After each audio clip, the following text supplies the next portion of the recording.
During the party, my blind date brushed his hand against my thigh under the table. There were people passing by us, so I had to push down my desire. He had sun-kissed skin, and his body was hard and muscular. Later, in the car on the way home, he asked me if I wanted to. I clutched the strap of my handbag as I stood there, with my face flushed. People in the private room looked at me. It was my first time attending this kind of gathering after my mother urged me to get a boyfriend. The room was already fully seated, so I did not know what to do at the moment. The organizer, Kevin Cooper, pulled me into the room with a smile. Everyone in the room tried to make me feel welcome. It was supposed to be a simple party, but it was, in fact, a group blind date setup. Kevin's warm hand brushed my skin as he pushed me to his chair and gestured for a waiter to come over. "What would you like to drink? Help yourself." It was only then that I saw the man clearly. He was a little over 5 feet 9 inches, with a strong, muscular build. His face was sharp, rugged, not one of those pretty boy types. He looked so mighty that I almost wanted to salute him. He was definitely my type. I tried to calm myself. I brushed aside my thoughts and stared straight ahead, but my gaze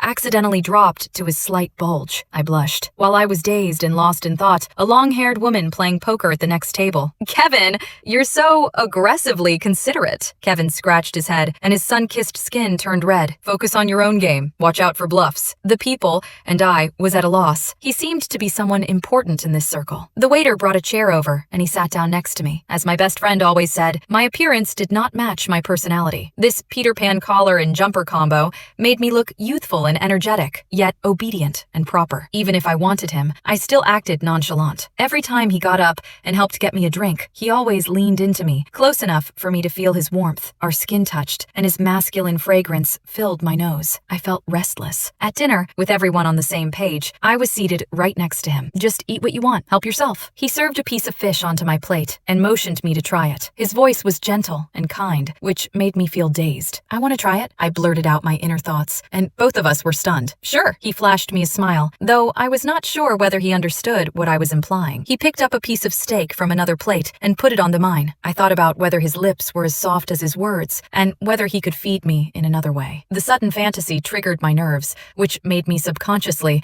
it was terrifying. All the dishes were served very quickly. Someone took out a bottle of whiskey that he had brought. He bragged about it being a vintage brew we all had to try. A dozen people were excited, except Kevin. "Aren't you going to try it?" I held my glass with both hands and smiled softly. He shook his head. "It's better for one person to stay sober when everyone else gets drunk." I nodded in agreement. He was 10 years older than me, so he indeed thought about most things. My attraction toward him just caught me off guard. The way Kevin took care of me made my heart beat faster for some reason. People talked loudly because they were getting drunk. A chubby man was quarreling with a slim man. "What the heck did you say? I dare you to say it again." He slammed the table and shot up. The impact made his chair fall backward. It was too noisy, and